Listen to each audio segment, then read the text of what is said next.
Meus irmãos, dando continuidade então à exposição da epístola de Judas,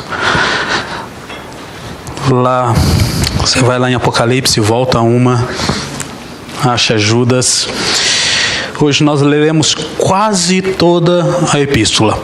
Nós vamos começar lendo os 4 primeiros versos, que foram os versos utilizados na nossa mensagem anterior, e depois nós vamos, no decorrer da mensagem, lendo até o verso de número 16. Judas, dos versos 1 a 4, primeiro. O texto nos diz assim: Judas, servo de Jesus Cristo, irmão de Tiago, aos chamados, amados em Deus Pai e guardados em Jesus Cristo, a misericórdia, a paz e o amor vos sejam multiplicados. Amados, quando empregava toda a diligência em escrever-vos acerca da nossa comum salvação, foi que me senti obrigado a corresponder-me convosco, exortando-vos a batalhardes diligentemente pela fé que uma vez por todas foi entregue aos santos. Pois certos indivíduos se introduziram com dissimulação, os quais desde muito foram antecipadamente pronunciados para esta condenação, homens ímpios, que transformam em libertinagem a graça de nosso Deus e negam o nosso único soberano e Senhor, Jesus Cristo. Vamos orar? Senhor, nós te agradecemos por podermos ler a Tua Palavra, por podermos ouvir a explanação e a exposição dela. O Senhor é misericordioso para conosco, nos ensinando o caminho no qual nós devemos andar. Por isso, Senhor, nós queremos clamar a Ti mais uma vez, que tenha misericórdia de nós, que nos ajude a focarmos na Tua Palavra, para a compreendermos melhor e para nos dispormos a andar segundo a Tua vontade. Esta é a oração que nós fazemos, em nome do Teu Filho amado Jesus Cristo. Amém. Amém. Meus irmãos, apenas uma recordação do que vimos no último domingo. Eu sei que está bem fresco para o Felipe e para a Valentina. Judas, ele começa então a falar um pouco e a exortar os seus leitores a batalharem pela fé. E ele mostra que esta fé, ela fora dada por Deus, ela fora entregue a todos os santos, que esta fé ela é guardada em Jesus Cristo, que nós devemos batalhar por ela, porque nós estaremos batalhando por algo que vale a pena morrermos, e que nós estaremos batalhando por aquilo que é a verdade, e somente a verdade. E ele começa então, na sua introdução, que são os 4 primeiros versos, a falar do porquê nós deveríamos batalhar pela nossa fé, ou no caso dos seus leitores, o porquê eles deveriam ali batalhar pela sua fé. E como uma boa introdução, ele já, aqui na verdade ele quase faz um resumo, né?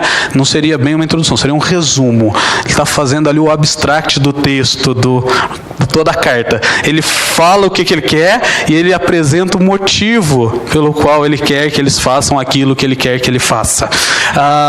E ele então diz que haviam homens no meio do povo que estavam transformando em libertinagem a graça de nosso Deus e estavam negando o nosso único soberano e Senhor, Jesus Cristo. Ponto. Se a carta terminasse ali, os seus leitores já entenderiam o recado, já saberiam o que estava acontecendo e já saberiam o que eles deveriam fazer. Mas Judas, ele quis ser um pouquinho mais detalhado. Ele quis deixar bem esclarecido para os seus leitores os perigos que eles estavam enfrentando, e queria mostrar que esses perigos não eram novos e que eles não cessariam. E da mesma forma que nós devemos olhar para esses mesmos perigos que não são novos, e eles também não cessaram, e eles também não cessarão. Nós precisamos estar prontos. Então, depois de apresentar estes homens perigosos que estavam dissimuladamente alterando a mensagem que nós lemos aos Colossenses e dizendo assim: olha, vocês podem pecar à vontade, porque se Deus já perdoou o seu pecado, se Ele já morreu na cruz, então peraí, você pode pecar. Você pode viver uma vida libertina. Você pode se entregar aos seus prazeres sexuais. E Judas está dizendo, peraí, não é bem assim. A história nos mostra que Deus não funciona desta maneira.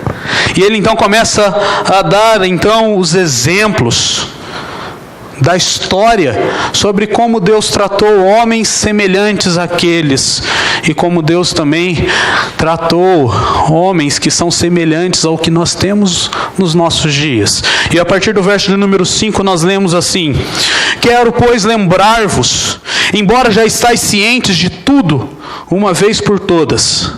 Olha que interessante, Judas aqui ele chama a atenção dos seus leitores e faz um pequeno elogio antes de começar a pegar a luvinha com tijolo e esbofeteá-los, num português bem claro. Ele diz assim: olha, vocês conhecem toda a palavra, vocês já estão inteirados de todas as coisas, vocês já leram as Escrituras. E aqui quando nós pensamos em Escritura, nós pensamos no Antigo Testamento. Eles já tinham aquela compilação, eles já sabiam o que tinha acontecido. Judas não está falando com pessoas novas na fé, que não conhecem a palavra de Deus. Ele está falando com pessoas que conhecem. Ele então os elogia, levanta bem a bola e ele então começa a cortar. E ele diz assim: que o Senhor, tendo libertado um povo, tirando-o da terra do Egito, destruiu depois os que não creram. E a anjos, os que não guardaram o seu estado original, mas abandonaram o seu próprio domicílio, Ele tem guardado sobre trevas em algemas eternas para o juízo do grande dia. Como Sodoma e Gomorra e as cidades circunvizinhas, que havendo se entregado à prostituição como aqueles, seguindo após outra carne, são opostas para exemplo do fogo eterno, sofrendo então punição. Judas ele traz à mente dos seus leitores 3 exemplos que eles estavam acostumados. E se nós fizermos um paralelo, Judas, é muito bom ler Judas paralelamente à segunda epístola de Pedro.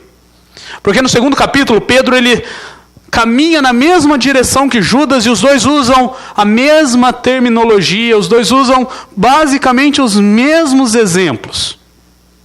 E Judas então ele começa, assim como Pedro, a falar sobre estes falsos mestres e mostra na história como Deus cuidou destes falsos mestres e como Deus exerceu juízo sobre a vida deles. Nós não temos tempo para ler as histórias que Judas relata até o verso de número 16. Nós vamos ver que ele vai seguir mais 3 exemplos daqui a pouco.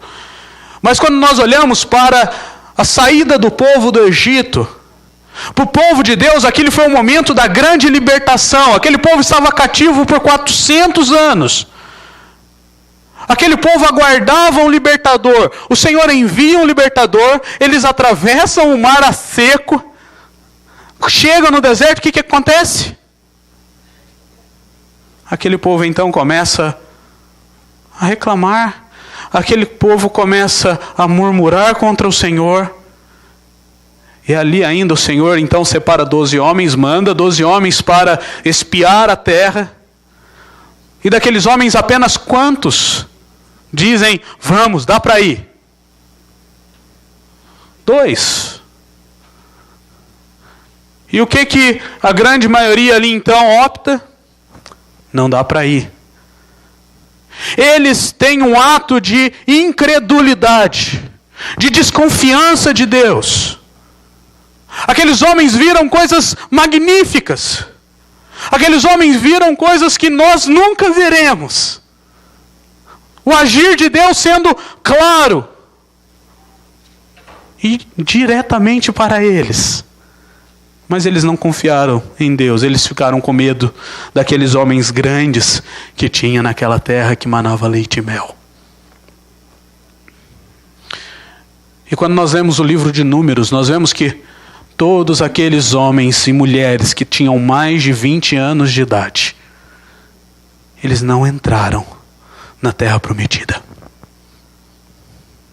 E se nós fizermos uma conta bem por cima ali, lendo Números, passou de 1 milhão de pessoas. Eles precisaram caminhar 40 anos para que toda uma geração morresse. Porque eles não creram em Deus. Eles se mostraram incrédulos. E aqui nós vemos um ato da justiça justa de Deus. E Judas então ele caminha para o segundo exemplo. E ele trabalha um exemplo que nós já vimos quando estudamos a segunda epístola de Pedro, um exemplo da literatura judaica sobre a queda dos anjos. E é interessante que aqui ele faz um paralelo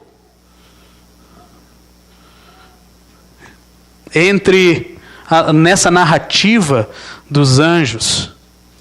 E ele diz assim que estes anjos, eles não guardaram o seu estado original. Antes, abandonaram o seu próprio domicílio. Pedro, quando vai falar, ele fala justamente usando essas mesmas expressões, mostrando que aqueles homens, aqueles anjos, não permaneceram da maneira em que foram criados, para fazer aquilo para o que foram criados. E aqueles anjos, então, eles tiveram um desejo de ser aquilo que eles não poderiam ser. E eles deixaram de lado o lugar que lhes estava reservado. Eles literalmente abandonaram por querer usurpar aquilo que não poderiam ter. E nós vemos, mais uma vez, o agir justo de Deus.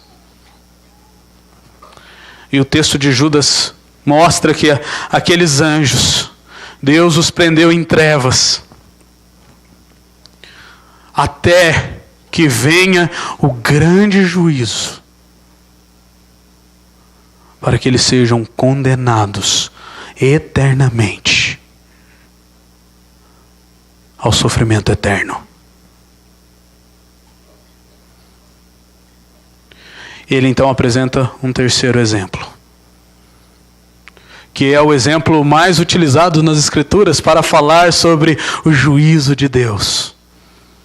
Então ele começa apresentando o Egito, mostrando essa incredulidade do povo. Ele mostra dos anjos esse desejo de se rebelarem contra Deus. E ele vai para Sodoma e Gomorra. E se você voltar os seus olhos lá no texto de Gênesis, lá vocês lerão a destruição daquela cidade e daquelas cidades circunvizinhas, simplesmente entre outros fatores, porque eles viviam em imoralidade sexual.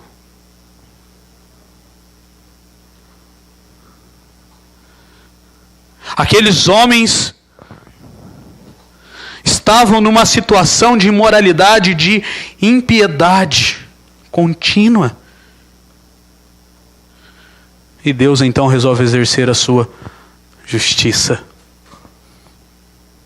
E aquelas cidades ficaram marcadas na história como o exemplo da destruição do fogo de Deus.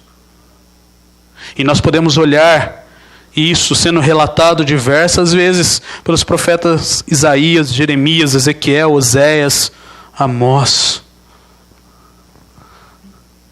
mostrando que Deus, ele é um Deus amoroso, misericordioso, que cuida do seu povo, mas ele é um Deus justo, que não tolera o pecado. Um Deus que não fica passando a mão. Ah, pecadorzinho, vem cá. Você vai de novo, não, vem cá. Não tem problema mais. Não, vem cá. Não.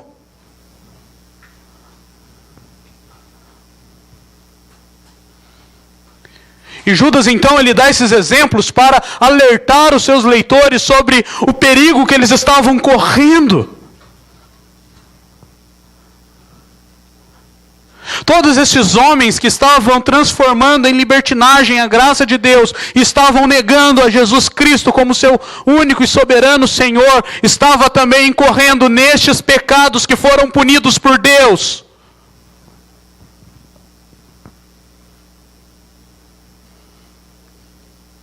Judas deixa bem claro, a história já mostra como Deus cuida. E nós temos as Escrituras por um todo, mostrando quem é o Deus que nós servimos.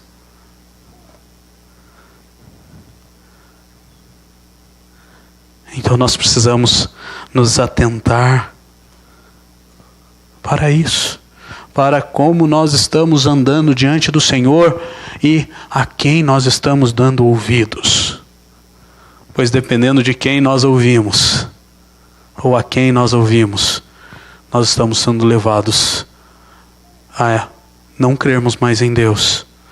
Nós estamos sendo levados a nos rebelarmos contra Deus. E nós estamos sendo levados a vivermos em imoralidade sexual. Depois de apresentar estes 3 exemplos, Judas então começa a ser bem objetivo quanto aos seus inimigos ali presentes.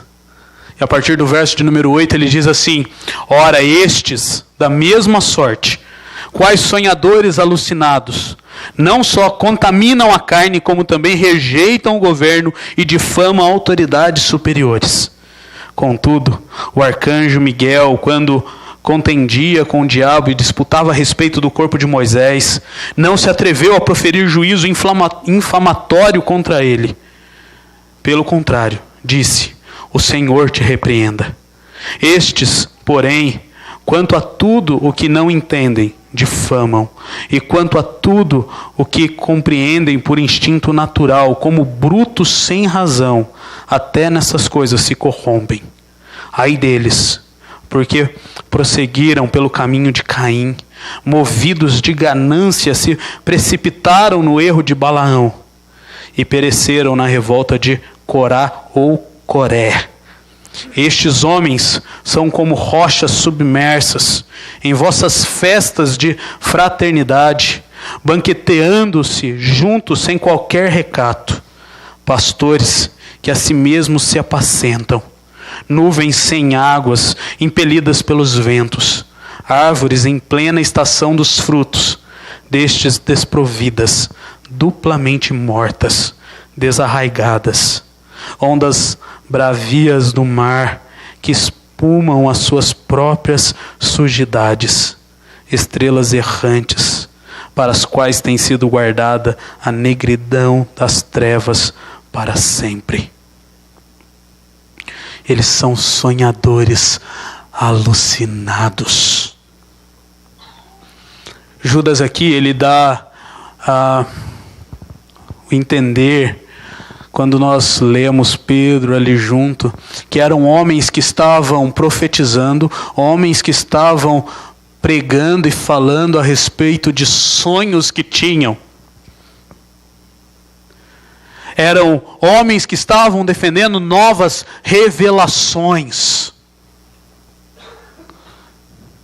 Se nós pararmos um pouquinho e olharmos 10 anos da nossa história recente, eu creio que não vai ser muito difícil encontrarmos dezenas, centenas e até mesmo milhares de homens sonhadores alucinados que, por meio dos seus sonhos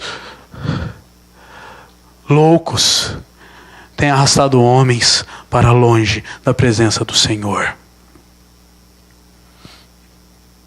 Estes homens, eles não estavam pautados pela Escritura, eles não estavam pautados pelo ensino doutrinário dos apóstolos.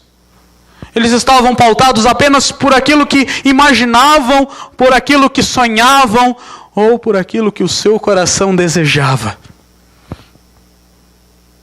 E ao fazer isso, estes homens então eles contaminavam, eles rejeitavam e eles difamavam. E é interessante aqui quando Judas ele coloca assim: estes, quanto a tudo que não entendem, difamam. Você já ouviu alguém assim? Eu não estou entendendo isso, mas está errado. A gente vê isso na política bastante, né? Pessoas que não entendem nada de política, não são expert, então não esperem muita coisa de mim. Mas pessoas que não entendem nada de política, opinando, isso está totalmente errado, eu sou contra o pé. Opa, peraí. Mas isso na política. Na igreja é 10 vezes pior. E a gente vê isso constantemente no Facebook. A gente vê isso constantemente em mensagens, em correntes que as pessoas passam umas para as outras. A pessoa não entende, mas ela faz questão de falar mal e de dizer que aquilo não é verdade. E até coisas naturais, coisas que não tem como fugir. Essas pessoas agem como palavras bem fortes usadas aqui por Judas. São brutos, são como animais. E eles continuam corrompendo coisas que não deveriam ser naturalmente corrompidas.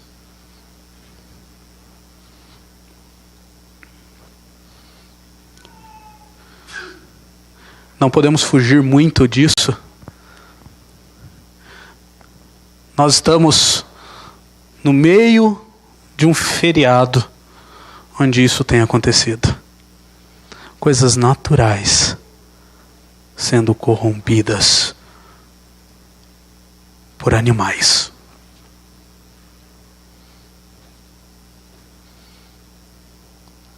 Não há Deus,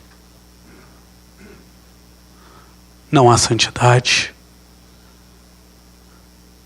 e nenhum resquício dessas coisas. Essas são as características desses homens.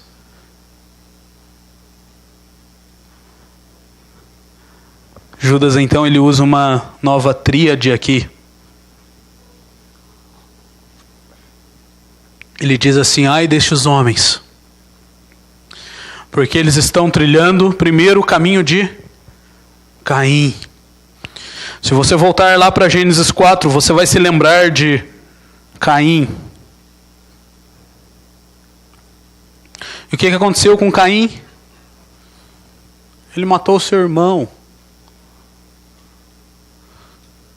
E como foi a vida de Caim depois daquilo? Uma vida ímpia. Aqueles homens estão seguindo os mesmos passos de Caim. E nós vemos lá no relato de Gênesis, depois o que acontece ali com os descendentes de Caim, um homem especial chamado Lameque. Eles começaram a se orgulhar do pecado deles. Ele fez isso. Eu sou muito melhor, eu fiz 7 vezes pior do que ele.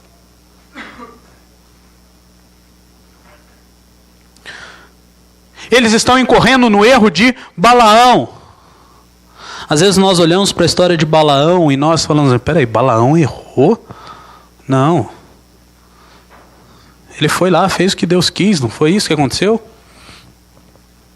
Não, volta os seus olhos de novo para a história de Balaão. Não foca na jumenta que fala apenas, não. Lê toda. Balaão foi comprado por Balaque. Balaão, ele estava jogando iscas para o povo de Deus. Ele dizia assim, olha, vai lá e dá isso aqui para eles, que eles vão começar a adorar o Deus de vocês. Se vocês lerem a história ali da destruição do povo em Baal Peor, vocês vão ver que Balaão morreu junto. Porque ele estava mais preocupado como o que Pedro chama de amou a sua própria justiça do que com as coisas de Deus realmente. Ele continua então dizendo que eles pereceriam como na revolta de Coré. Não sei se você vai se lembrar da revolta de Coré, mas você precisa voltar lá para o deserto. Coré, um levita, se reuniu com alguns ali da sua tribo e de outra tribo. Chegou diante de Moisés e de Arão e disse a eles: por que Deus colocou vocês como os líderes? Vocês não estão fazendo nada. Por que vocês estão fazendo isso? E começaram a se rebelar contra Moisés e Arão. Tudo bem até aí, né? Não estava tudo bem. Porque eles estavam se rebelando contra a soberania de Deus, que havia instituído Moisés e Arão como líderes daquele povo.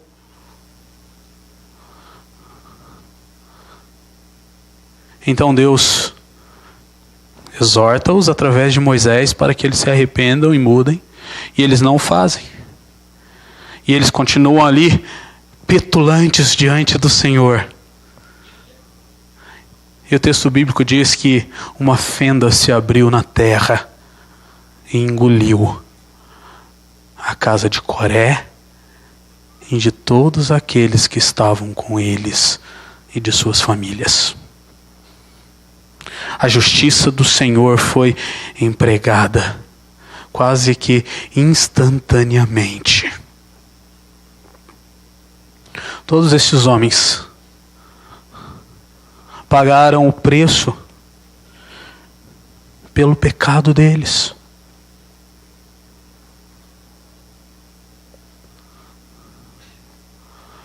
Se você continuar lendo então Judas, nós vamos chegar ali, peraí. Ele cita Enoque, nós vamos falar disso já já. Ele diz assim: quanto a estes foi que também profetizou Enoque, o sétimo depois de Adão, dizendo: eis que veio o Senhor entre as suas santas miríades, para exercer juízo contra todos e para fazer convictos todos os ímpios, acerca de todas as obras ímpias que impiamente praticaram, e acerca de todas as palavras insolentes que os ímpios pecadores proferiram contra ele. Os tais são murmuradores, são descontentes, andando segundo as suas paixões. A sua boca vive propalando grandes arrogâncias, são aduladores dos outros por motivos interesseiros. Aqui nós vemos Judas mostrando qual é a consequência destes falsos mestres, destes falsos profetas, e a consequência daqueles que estão caminhando com estes falsos mestres e profetas para longe do Senhor. E aqui ele faz a citação de um livro que não faz parte dos 66 livros, o livro de Enoque. E essa foi uma das grandes polêmicas para inserir o livro de Judas como um livro canônico, porque ele faz uma citação a um livro apócrifo. Mas aqui Judas, ele não tem a intenção de confirmar o livro. Tanto que nós vemos isso pelos exemplos anteriores que ele dá. Ele está mostrando mais um relato histórico para mostrar para os seus leitores que a coisa é mais feia do que eles imaginam.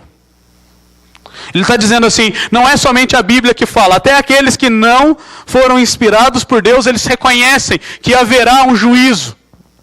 Que haverá um dia em que vocês pagarão o preço pelo pecado de vocês. E que quando este dia chegar, haverá morte. Não apenas física, mas morte espiritual. Ele vem para exercer juízo e para deixar convictos ímpios acerca de todas as obras ímpias que impiamente eles praticaram e acerca de todas as palavras insolentes que os ímpios pecadores proferiram contra ele. O Deus que nós servíamos, ele fez justiça lá no Éden. Ele fez justiça em Caim. Ele fez justiça em Abraão. Ele fez justiça em Isaac. Ele fez justiça em Jacó. Ele fez justiça em toda a história da redenção. E ele continuará fazendo a sua justiça até o último dia, onde haverá o grande julgamento. E aqueles que vivem debaixo da imoralidade, que vivem debaixo da rebelião, que vivem de maneira ímpia, eles serão condenados. Aí nós voltamos um pouquinho, Judas ele faz algumas metáforas. E ele fala que estes homens, eles já não são frutíferos há muito tempo. Ele diz que eles são como a sujeira que o mar traz. Eles são como as estrelas cadentes que não conseguem ter o seu lugar no firmamento. Eles são como uma árvore que está duplamente morta, desprovida de frutos. Homens que vivem sem o arrependimento verdadeiro. Homens que vivem muitas vezes dentro da igreja. Como ele diz lá, homens que participam das festas da comunidade, mas estão ali apenas para si mesmos, não para Deus. Homens que não passam pela mudança e não têm disposição de abandonar o pecado. Esses homens são ímpios. Por isso, meus irmãos, nós precisamos batalhar pela nossa fé, por aquilo que nós cremos, e vivermos longe da impiedade, vivermos longe da incredulidade, vivermos longe da imoralidade. E ele dá uma listinha final de coisas que nós devemos também vivermos longe delas. Ele diz que esses homens que não têm um arrependimento verdadeiro, eles são murmuradores, eles são descontentes, eles andam segundo as suas paixões, a boca deles vive propalando grandes arrogâncias, e eles são aduladores dos outros, por motivos interesseiros. E aqui, se eu parar um pouquinho, né? A minha cabeça cedo hoje, fazendo a revisão dos meus slides, foi longe. E vocês voltarem lá para a série que eu preguei, a última, sobre os males dos nossos dias. Todos esses aqui se encaixam nos males dos nossos dias. E muitas vezes nós nos encaixamos nessas características. Muitas vezes nós somos estes homens. Mas nós sabemos o que acontece se nós permanecermos estes homens. Por isso nós somos exortados a voltarmos os nossos olhos para Cristo e andarmos não como os exemplos relatados por Judas, mas um caminho totalmente oposto a eles. Então o que nós vamos fazer, meus irmãos? Primeiro, nós vamos lembrar que Deus é justo juiz. Não viva nessa vibe hippie de Deus é paz e amor e não vai fazer nada comigo se eu continuar pecando.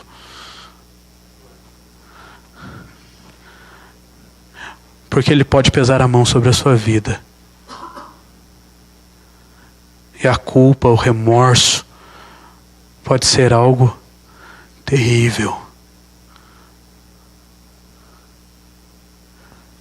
Fuja dos falsos mestres.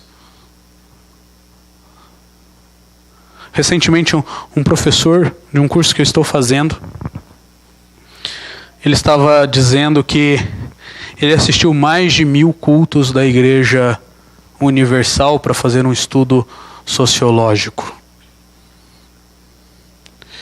E ele, esse aí não soube muito bem o que era fugir dos falsos mestres. Não, mas ele simplesmente disse assim: eu fui, depois que eu já tinha completado mais de 50 anos de idade, já era pastor jubilado, estava convicto do que eu cria e saía nos momentos piores. Mas é um lugar que eu não recomendo para ninguém. Nem para fazer estudo. Mas isso aqui é usando um exemplo. Eu posso dar vários outros exemplos. Mas a ideia, meus irmãos, é que nós reconheçamos os falsos mestres. Saibamos quem são os falsos mestres. Pois nós sabemos os perigos que eles podem causar na nossa vida. Então, ao reconhecermos e ao sabermos quem eles são, fujamos. Terceiro, defenda a sua fé diante daqueles que tentam te tirar dos caminhos do Senhor. Meu irmão, não seja compassivo e não tenha compaixão do pecado. Se alguém está caminhando com você, isso seja lá qual for a tua idade, e esta pessoa não te aproxima de Deus, te faz convites sedutores para se afastar do Senhor, defenda a sua fé. Deixa claro o que você crê. Aquela ideia, seja influência, não influenciado.